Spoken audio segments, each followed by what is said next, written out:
Hello बच्चों, आप लोग कैसे हो। आज मैं डॉक्टर भीमराव अंबेडकर का एक रचना है श्रम विभाजन और जाति प्रथा, क्लास 12 का है। वो ये लास्ट चैप्टर है। ये जो चैप्टर दिया गया है, स्वयं भीमराव अंबेडकर इसकी अनुभूति किए हैं।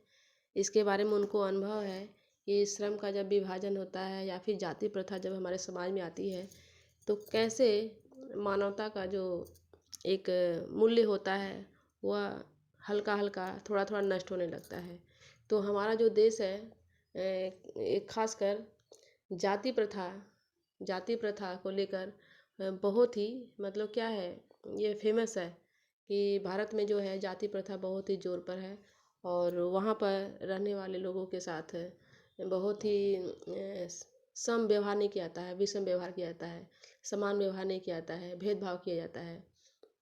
इसी बात को अम्बेडकर जी ने यहाँ पर हमारे सामने एक चैप्टर के रूप में लाया है कि कैसे श्रम का विभाजन हमारे देश में हुआ और कैसे जाति प्रथा आई, कैसे कैसे धीरे धीरे यह जहर जो हमारे समाज में हमारे देश में फैला। इसी पर इन्होंने अपना मंतव्य दिया है, अपना विचार दिया है। इनका विचार क्या है उसको हम लोग पढ़कर जानेंगे। हम लोग आज शुरुआत करते हैं बच्चों, आप लोग ध्यान से सुनिए। यह विडंबना की ही बात है कि इस युग में भी जातिवाद के पोषकों की कमी नहीं है। इसके पोषक कई आधारों पर इसका समर्थन करते हैं। समर्थन का एक आधार यह कहा जाता है कि आधुनिक सभ्य समाज कार्य कुशलता के लिए श्रम विभाजन को आवश्यक मानता है और चूंकि जाति प्रथा भी श्रम विभाजन का ही दूसरा रूप है, इसलिए इसमें कोई बुराई नहीं है। इस तर्क के संबंध में पहली बात तो यही आपत्तिजनक है कि जाति प्रथा श्रम विभाजन के साथ साथ श्रमिक विभाजन का भी रूप लिए हुए हैं। श्रम विभाजन निश्चय ही सभ्य समाज की आवश्यकता है, परंतु किसी भी सभ्य समाज में श्रम विभाजन की व्यवस्था श्रमिकों का विभिन्न वर्गों में अस्वाभाविक विभाजन नहीं करती। भारत की जाति प्रथा की एक और विशेषता यह है कि यह श्रमिकों का अस्वाभाविक विभाजन ही नहीं करती बल्कि विभाजित विभिन्न वर्गों को एक दूसरे की अपेक्षा ऊंच नीच भी करार देती है, जो कि विश्व के किसी भी समाज में नहीं पाया जाता। जाति प्रथा को यदि श्रम विभाजन मान लिया जाए तो यह स्वाभाविक विभाजन नहीं है, क्योंकि यह मनुष्य की रुचि पर आधारित नहीं है। कुशल व्यक्ति या सक्षम श्रमिक समाज का निर्माण करने के लिए यह आवश्यक है कि हम व्यक्तियों की क्षमता इस सीमा तक विकसित करें जिससे वह अपना पेशा या कार्य का चुनाव स्वयं कर सके।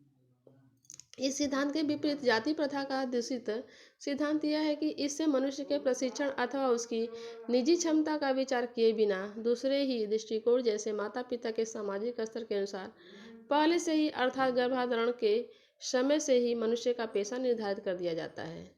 जाति प्रथा पेशे का दोषपूर्ण पूर्व निर्धारण ही नहीं करती बल्कि मनुष्य को जीवन भर के लिए एक पेशे में बांध भी देती है।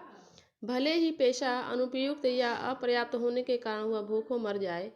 आधुनिक युग में यह स्थिति प्राय आती है क्योंकि उद्योग धंधों की प्रक्रिया व तकनीक में निरंतर विकास और कभी कभी अकस्मात परिवर्तन हो जाता है, जिसके कारण मनुष्य को अपना पेशा बदलने की आवश्यकता पड़ सकती है। और यदि प्रतिकूल परिस्थितियों में भी मनुष्य को अपना पेशा बदलने की स्वतंत्रता न हो तो इसके लिए भूखों मरने के अलावा क्या चारा रह जाता है।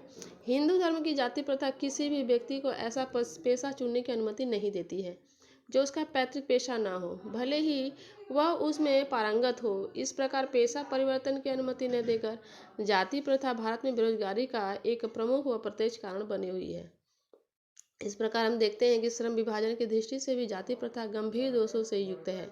जाति प्रथा का श्रम विभाजन मनुष्य की स्वेच्छा पर निर्भर नहीं रहता है। मनुष्य की व्यक्तिगत भावना तथा व्यक्तिगत रुचि का इसमें कोई स्थान अथवा महत्व नहीं रहता। पूर्व लेख ही इसका आधार है। इस आधार पर हमें यह स्वीकार करना पड़ेगा कि आज के उद्योगों में गरीबी और उत्पीड़न इतनी बड़ी समस्या नहीं जितनी यह कि बहुत से लोग निर्धारित कार्य को अरुचि के साथ केवल विवशता करते हैं।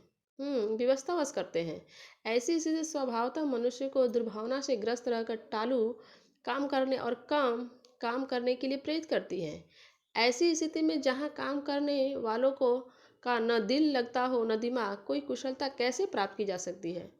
अतः यह निर्विवाद रूप से सिद्ध हो जाता है कि आर्थिक पहलू से भी जाति प्रथा हानिकारक प्रथा है, क्योंकि यह मनुष्य की स्वाभाविक प्रेरणा, रुचि व आत्मशक्ति को दबाकर उन्हें अस्वाभाविक नियमों में जकड़कर निष्क्रिय बना देती है। यहाँ पर अंबेडकर जी बोलते हैं कि मेरी कल्पना का आदर्श समाज, उनका जो समाज के प्रति उनका आदर्श समाज